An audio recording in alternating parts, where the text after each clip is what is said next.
Hi, I'm Tim Peterson. This is David Telfer. We're with Robot Brazilian Jiu-jitsu. Today we'd like to create a follow-up video for the first series that we showed on the arm lock from the closed guard. I took some notes on some of the concerns people brought up with the technique I showed. The first one being the spinning arm lock versus the locking arm lock that I showed. And the second was locking someone's shoulder down during the arm lock. When do we use that? Why should we use it? And so forth. Okay, so our first concern was the spinning arm lock versus the locking arm lock.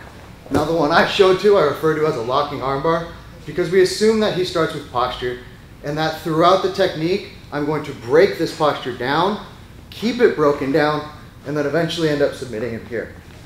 The spinning arm lock, on the other hand, assumes that he doesn't have posture.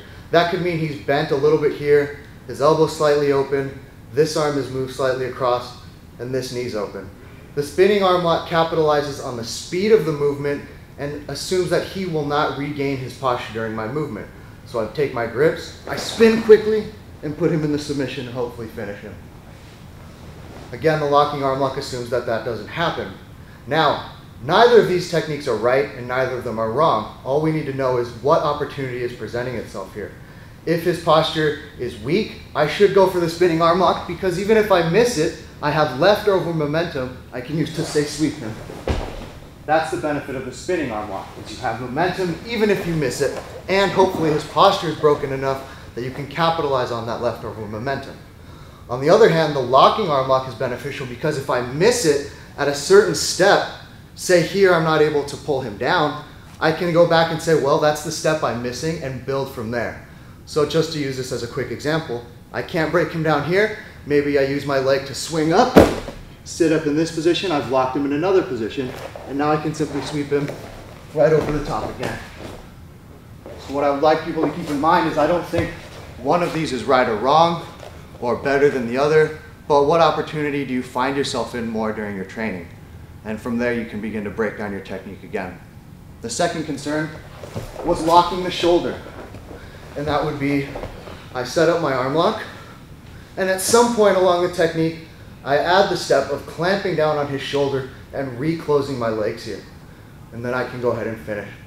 The reason I did not add this step in the first video was because you can put in that lock at a bunch of different places. If I'm able to put that lock in right at the beginning, I'll do so. Sometimes I'll put that lock on after I've broken him down quite a bit to keep him down and finish my technique. Right? Anytime I can do that, anytime I can clamp his shoulder like that, I will do it because it breaks his posture down and keeps it down. I was hesitant to add that step in because there's not a set place where you should always do that, but you should always be looking for it, and whenever that opportunity presents itself, go ahead and grab it. Another example is if I sit up and grab his lapel and his sleeve, sometimes his posture will be so weak that just pulling down will allow me to get into that step where I clamp him.